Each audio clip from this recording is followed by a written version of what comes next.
Les quiero mostrar este experimento. Están viendo un equipo generador de tonos con una placa metálica fijada a un altavoz o un parlante. Las frecuencias hacen vibrar la placa metálica de tal manera que se va modificando la organización de la arena, creando patrones geométricos increíbles. Y a medida que aumenta la frecuencia, los patrones se hacen más complejos. ¿Por qué les muestro esto? Porque esta semana descubrí que así como las frecuencias hacen vibrar y organizar la arena, nuestra voz hace vibrar y organiza las neuronas del cerebro de nuestros hijos, de nuestra pareja, de nuestra familia, aún de nuestros amigos. Esto es Brainfulness Podcast con la doctora Lady Ladino y el doctor Juan Gómez Hoyos.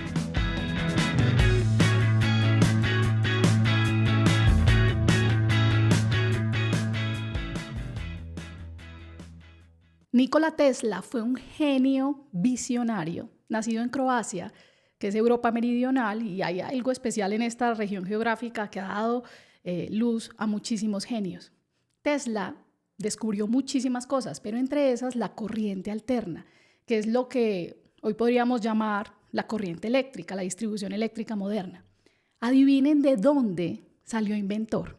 Su mamá inventaba electrodomésticos y de alguna manera moldeó ese cerebro de genio para que se convirtiera en inventor.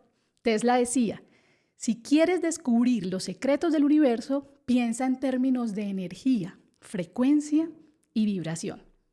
Pues les quiero contar que la semana pasada yo estaba leyendo unos artículos científicos preparando un episodio del podcast de La Crítica, es el número 7 de esta temporada, se los recomiendo.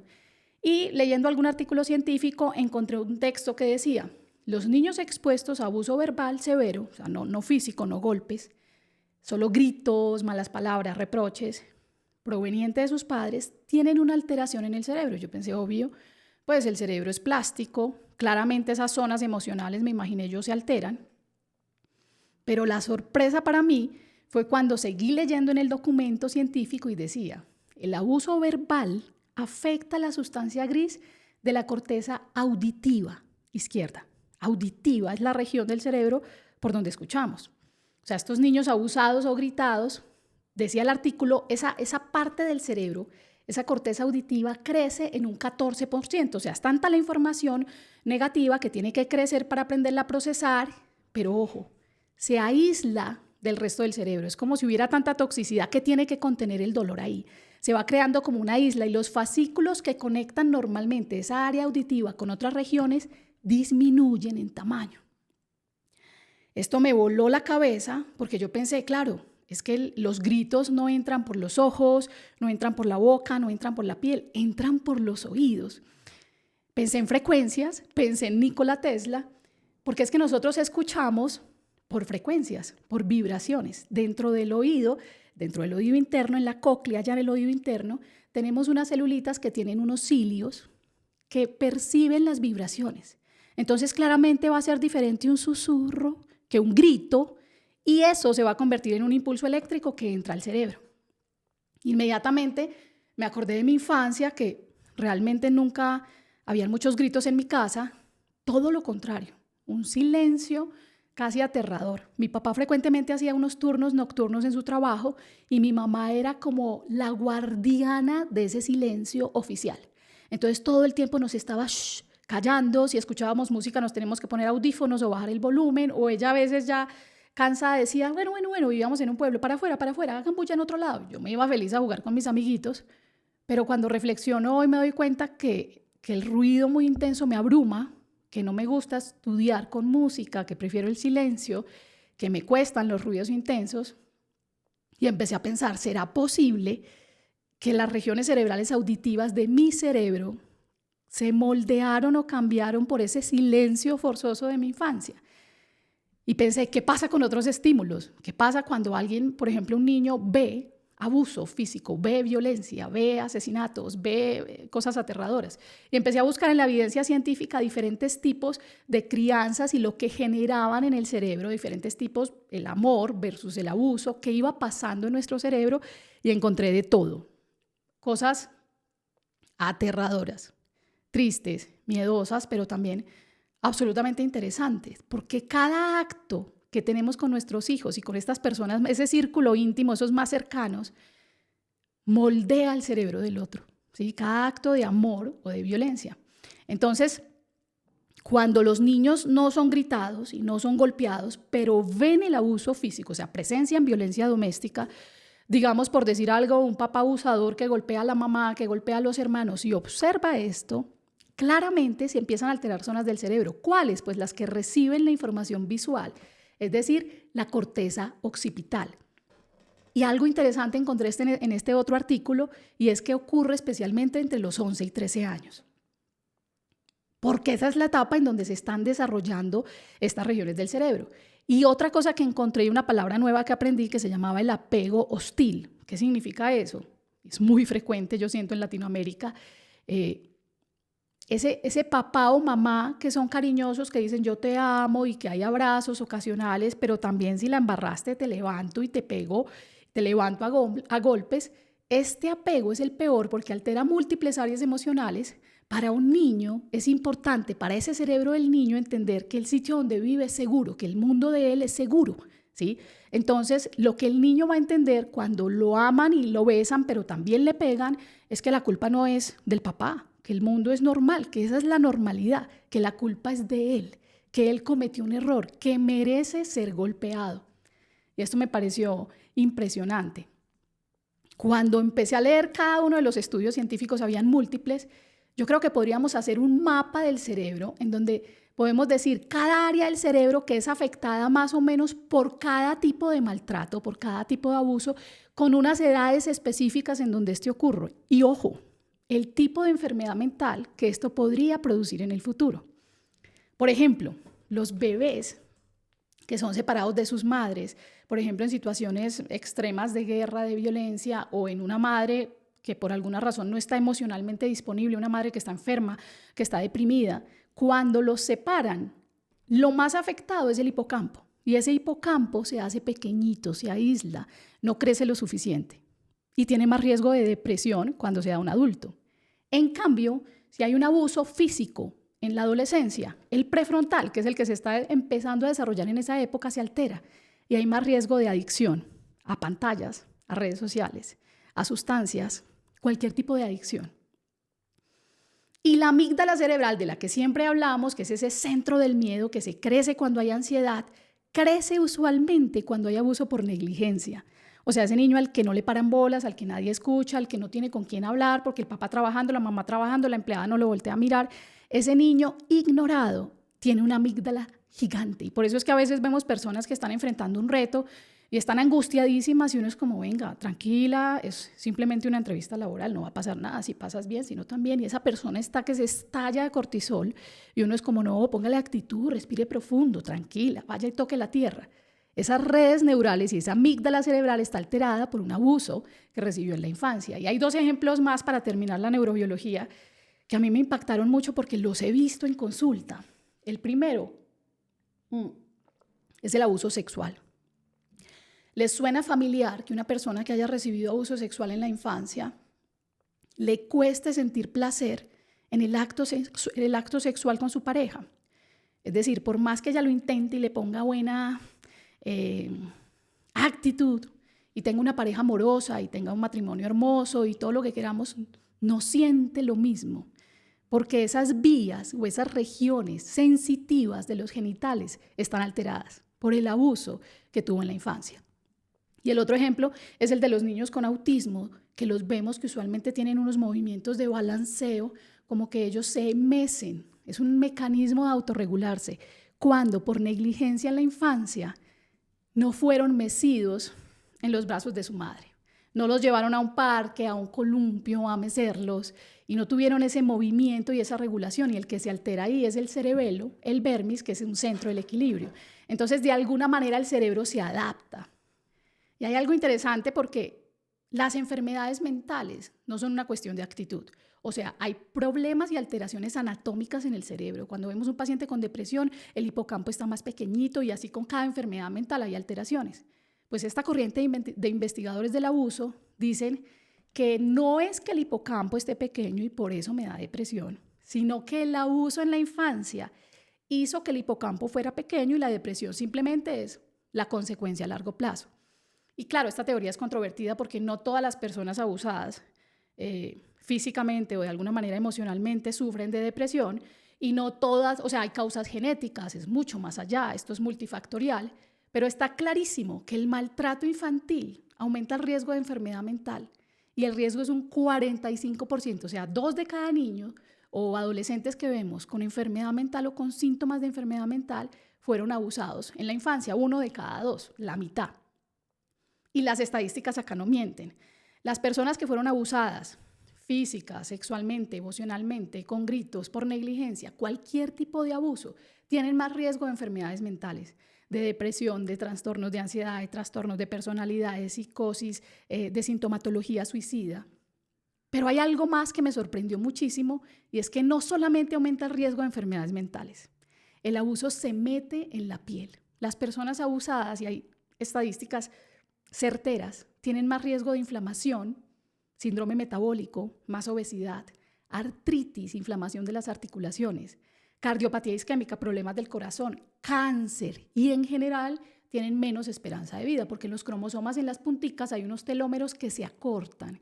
Entonces un niño físicamente, sexualmente o abusado de cualquier manera, emocionalmente, está programado genéticamente para vivir menos.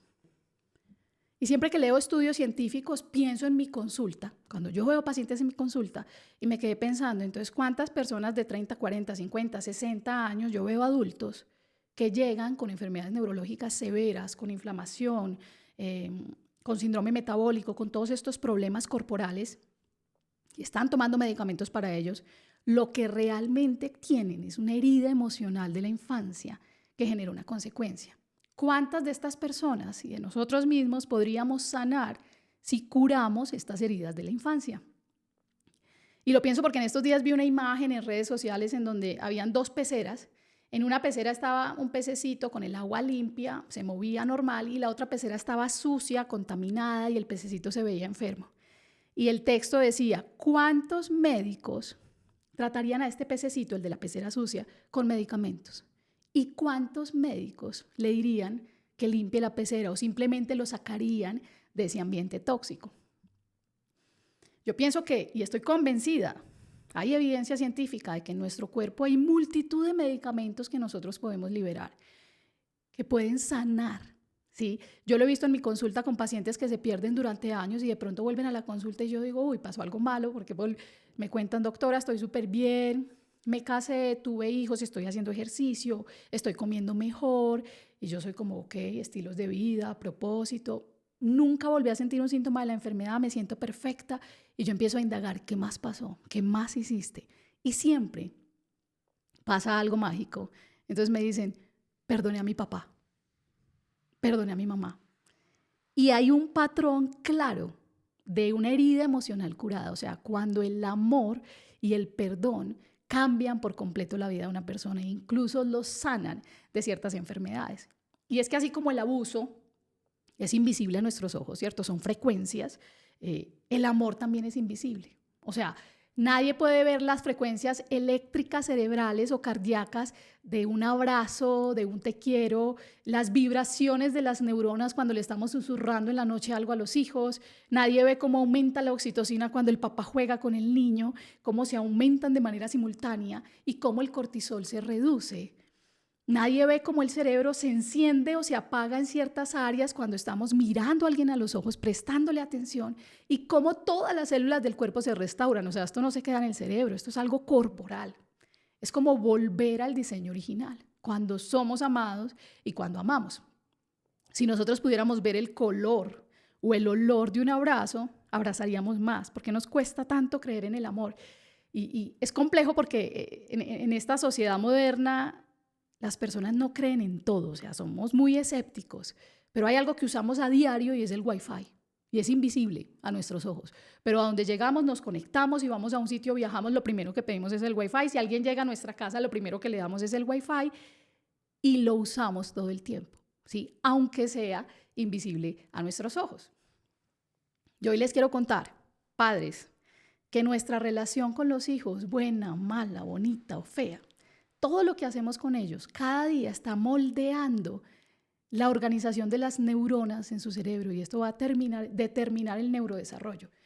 Y esto pasa no solamente con nuestros hijos, o sea, nosotros estamos moldeando como esposas el cerebro de nuestros esposos, de nuestros amigos, de esas personas, de ese círculo pequeñito que nos rodean, que si todos contamos son 4 o 5 personas que están, con las que pasamos más tiempo. Pero entonces, ¿por qué es tan importante la infancia?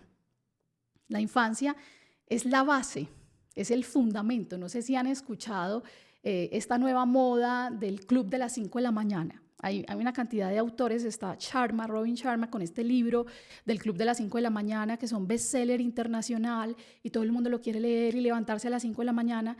Y digamos que si resumimos en grande esa idea es que las primeras horas del día pueden de alguna manera programar y mejorar el rendimiento del resto del día. Y esto tiene un sustento científico muy grande. O sea, realmente cuando nos despertamos, el cerebro está más ávido de conexiones.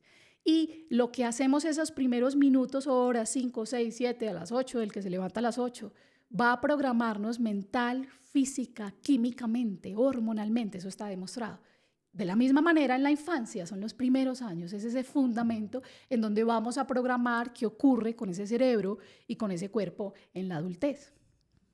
Los niños físicamente, y hablo de físicamente porque hay muchos lenguajes del amor, pero los niños necesitan el contacto físico, el abrazo, el beso, tirarlos para arriba, se van a convertir en adultos, y esto tiene evidencia científica, más inteligentes, con mayores capacidades de aprendizaje, con mayor capacidad de interactuar socialmente y más resilientes, o sea, más resistentes a la crítica, son capaces de adaptarse cuando hay una crisis. Precisamente lo que necesitamos ahora.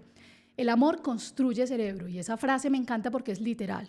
Acá los invito a escuchar el episodio 10 de la primera temporada que se llama El amor moldea el cerebro desde la niñez, en donde les explico esa cascada molecular cuando se libera oxitocina, que es esa hormona del apego. Se libera también dopamina y hay un baile, hay una danza en donde ellas empiezan a construir. ¿Han visto esos reels en redes sociales en donde se ve una molécula y una proteína llevando información a un lugar o al otro y se observa la neurona? Exactamente eso pasa cuando somos amados, cuando amamos a alguien, cuando hay esa interacción humana que tanta falta nos hace. Empezamos a construir las vías neurales. Bueno, y ahora la mitad que escuchan este episodio dirán, ve, yo jamás he golpeado a mi hijo, este episodio no es para mí. El abuso va más allá de los golpes y por eso quise hablar de diferentes tipos de abuso. Yo últimamente me he encontrado gritando a mis hijos.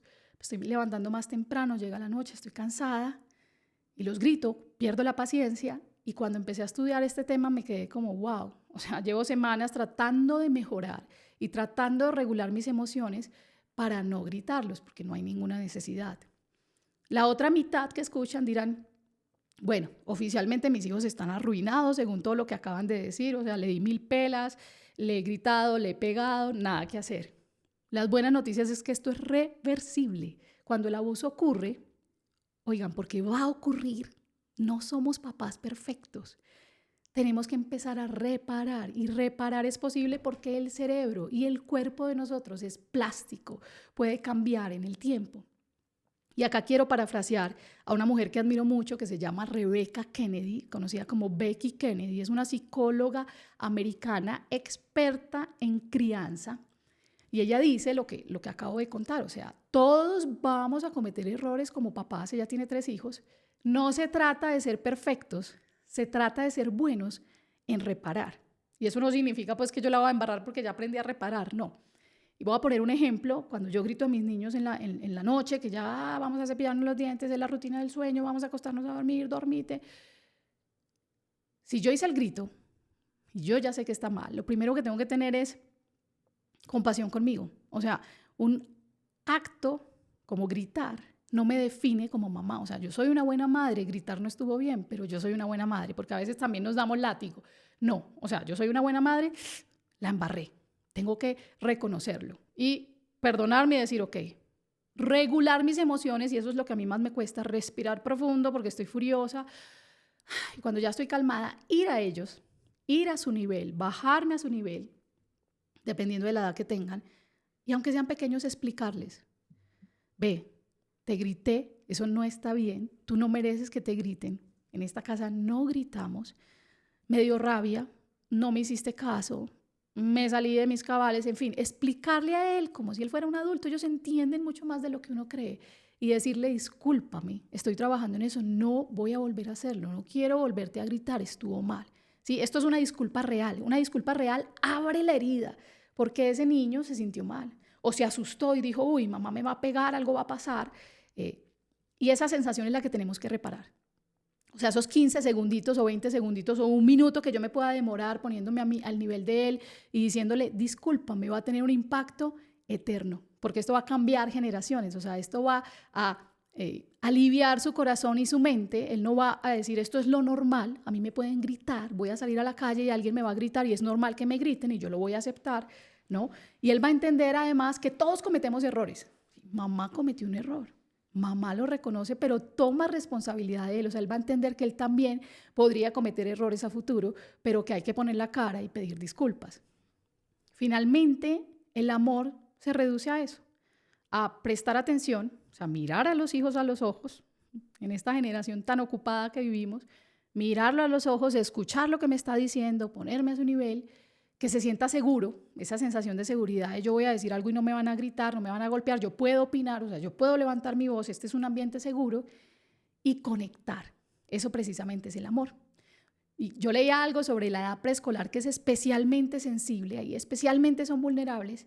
Mamá, cuando estás con tu niño preescolar haciendo tareas, pintando, pegando, cansada en la noche, que uno ya se empieza a irritar, en ese momento, esa conexión con tu hijo real, o papá, o cuidador, va a mejorar las conexiones de él a futuro y va a hacer que sea un adolescente más resiliente, más resistente a la crítica. Y acá los invito a escuchar el episodio número 7 de esta temporada, que está buenísimo. Para finalizar, yo tengo 3 reflexiones, porque todos estamos en construcción. O sea, yo tengo una mamá, yo tengo 2 hijos de 3, uno de 3 y uno de 5 años, y todos los días cometemos errores. Pues la perfección no existe, y leer todo este tema me conmovió muchísimo porque no solamente pensé en mis hijos, sino en mi niñez, o sea, en todo lo que yo recibí y cómo esto me ha moldeado. Lo primero, y que yo le quiero decir a todas las mamás que a veces nos obsesionamos y nos empezamos a culpar, es no te obsesiones, ¿sí? Y les quiero contar lo que pasó con mi hijo mayor. Cuando yo quedé en embarazo, un embarazo muy deseado, y tuve a mi hijo mayor, que hoy ya tiene 5 años, o sea, yo no podía como manejar todo ese amor. O sea, yo estaba enloquecida y pensé en dejarlo todo, en dejar la carrera, en quedarme 24/7 como mamá en la casa, lo cual está muy bien para las que toman esta decisión, pero yo lo estaba pensando hacer basada en el miedo de que nadie le puede dar lo que yo le doy. Las frecuencias y las vibraciones que yo le estoy generando, nadie se las va a dar mejor que yo, ¿sí? Gracias a Dios encontré el equilibrio y volví a trabajar y volví a mi vida profesional, y entre ser profesional y ser mamá encontré la felicidad, ¿sí? Y para mi orgullo me doy cuenta que muchas veces personas que uno subestima, y acá voy a hablar de mi empleada que la amamos, conecta mucho mejor y presta mucha más atención, y hay un fluir hermoso y hay unas frecuencias y vibraciones hermosas cuando ella juega con mis hijos, mejores de las que ocurren cuando yo juego con ellos. Entonces, mamá, no te obsesiones, esto es una cuestión de tribu, esto es una cuestión de trabajo en equipo, de todos podemos afectar ese cerebro de la manera más positiva. Lo segundo que me hizo pensar esto es que yo soy muy afanada, o sea, llevo como un motor, y pensaba mucho en eso porque una de mis figuras paternas es así, aún hoy. Y yo decía como, wow, o sea, ¿hasta qué punto eso me transformó a mí y hasta qué punto yo lo estoy transmitiendo a mis hijos? Y en estos días vi en redes sociales algo que decía, si quieres hijos ansiosos, afánalos. Y me puse a reflexionar, y todo el tiempo como mamá está, bueno, pero súbete, pero rápido, pero móntate, termínate eso, vístete, pero como afanándolos a ellos.